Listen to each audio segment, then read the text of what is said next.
സ്വാഗതം. Very good morning. Have A nice day. ഇന്നൊരു 3 card സ്പ്രെഡാണ് എടുക്കണത്. അതായത് ഒരു പ്രോബ്ലം.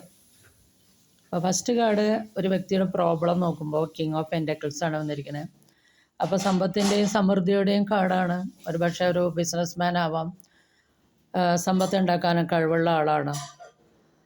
പക്ഷേ ഇയാൾക്ക് സ്വന്തമായി ഇയാൾക്ക് സമ്പത്ത് ഉണ്ടാക്കാൻ കഴിവുള്ള ആളാണെന്നാണ് കാണുന്നത്.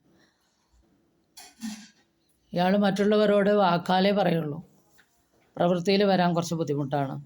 പ്രാക്ടിക്കലായിട്ട് കാര്യങ്ങൾ വരാൻ ബുദ്ധിമുട്ടായതുകൊണ്ട് ഡീലിങ്സ് ചെയ്യുമ്പോൾ വളരെയധികം ജാഗ്രത പാലിക്കേണ്ടതുണ്ട്. അതാണ് ഒരു പ്രോബ്ലം. വാക്കുകൊണ്ട് പറയുള്ളൂ, പ്രാക്ടിക്കലായിട്ട് കാര്യങ്ങൾ നടക്കാൻ ബുദ്ധിമുട്ടാണ്.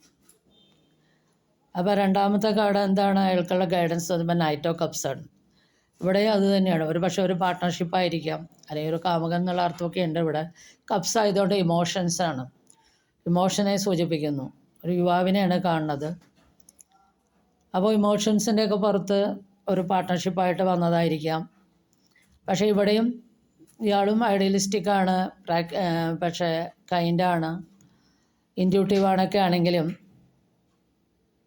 ഈ ഒരു വ്യക്തിക്കും പ്രാക്ടിക്കലായിട്ട് കാര്യങ്ങൾ നടക്കാൻ ബുദ്ധിമുട്ടാണ്. അപ്പോൾ ഫസ്റ്റ് കാർഡിലും പ്രാക്ടിക്കലായിട്ടുള്ള കാര്യങ്ങൾക്ക് ബുദ്ധിമുട്ടുണ്ട്, രണ്ടാമത്തെ കാർഡിലും പ്രാക്ടിക്കലായിട്ട് കാര്യങ്ങൾക്ക് ബുദ്ധിമുട്ടാണ്. കാരണം അതുകൊണ്ട് തന്നെ ഈ ഒരു പാർട്ട്ണർഷിപ്പിൽ നിന്ന് അയാൾ ഒഴിഞ്ഞു പോണതായിട്ടാണ് കാരണം. അയാൾ തിരിച്ചു പോകണു. അപ്പോൾ ഇതിലുള്ള എന്ത് ലെസനാണ് നമ്മൾ പഠിക്കേണ്ടത്, അല്ലെങ്കിൽ എന്തിലാണ് നമ്മൾ ഫോക്കസ് ചെയ്യേണ്ടത് തോന്നുമ്പോൾ 2 of Wands ആണ്. അതായത് സ്വന്തം ഭാവിയെക്കുറിച്ച് ചിന്തിച്ച് സ്വയം മുന്നോട്ട് പോവുക, സ്വന്തം ശക്തി ആർജിച്ച് ഹാർഡ് വർക്ക് ചെയ്ത് സ്വന്തം കരിയറിൽ ശ്രദ്ധിച്ച്, സ്വന്തം ബിസിനസ്സാണെങ്കിൽ സ്വന്തം ബിസിനസ്സിൽ സ്വയം ശ്രദ്ധിച്ച് പുതിയ തീരുമാനങ്ങൾ ശ്രദ്ധിച്ചെടുത്തിട്ട് കഠിനാധ്വാനത്തോടു കൂടി ശ്രദ്ധിച്ച് മുന്നോട്ട് പോകുക എന്നുള്ളതാണ് ഈ 2 of Wands പറയണത്. പുതിയ തുടക്കത്തിനായിട്ട് പുതിയ തീരുമാനങ്ങൾ ശ്രദ്ധയോടുകൂടി എടുക്കുക.